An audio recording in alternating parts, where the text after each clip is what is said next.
y'all, it's Wendy Johnson with Drive Across Texas, and we are talking homeschooling today, homeschooling planners to be exact. And I'm here with my good friend, Kathryn Mackey, and she's gonna tell us a little bit about her homeschool planner and how she uses it.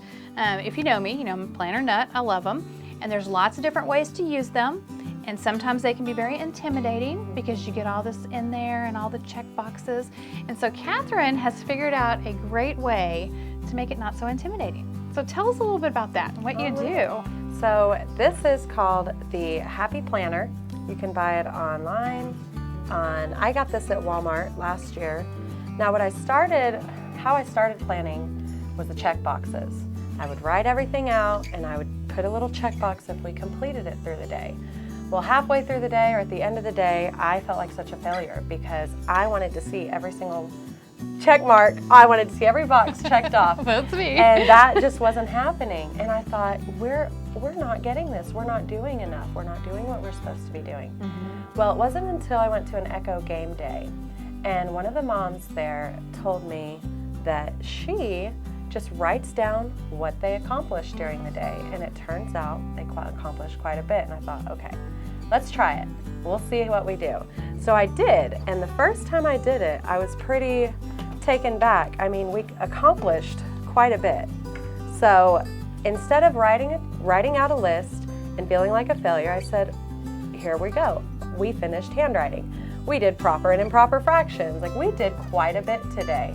And you'll have to excuse me, I'm kind of a doodler. There's nothing wrong with that. Yes. But yeah, so that's just kind of how we do it now.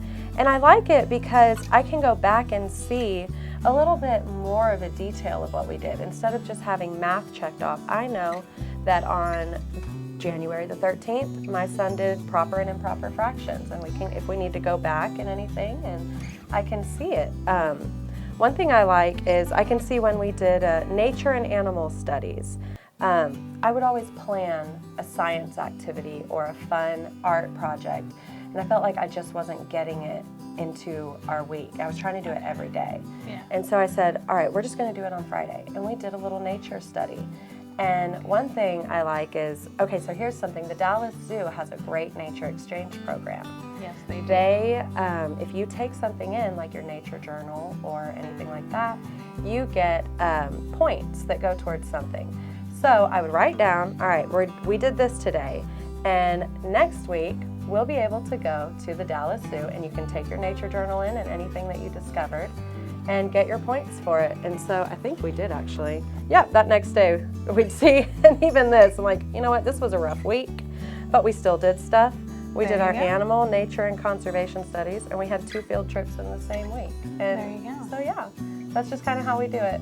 And you have it broken down by kid, so you know what each kid is doing. So we do. We have, Benjamin has 2 columns, Madison has 2 columns, and so does Abigail, and Jackson, just a little baby. He's just got 1 column. Well, he's not a baby anymore. He's my baby, so I say that. He's 3, 3.5, so he has his own column too. And I can see what kid did what.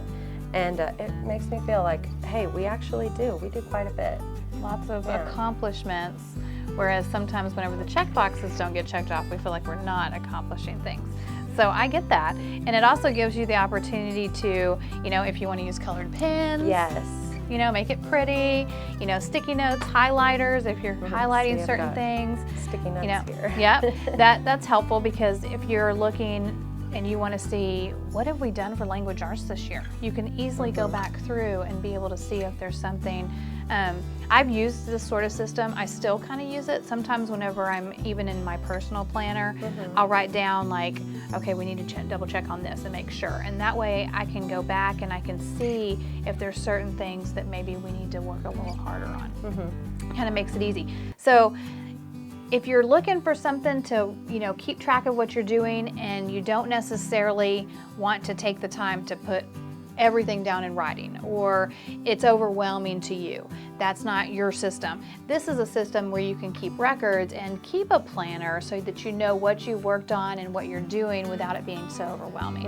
And it also gives you a sense of accomplishment. It does. Which is very important, whether you're a veteran homeschooler or you're brand new, having a sense of accomplishment is always really good.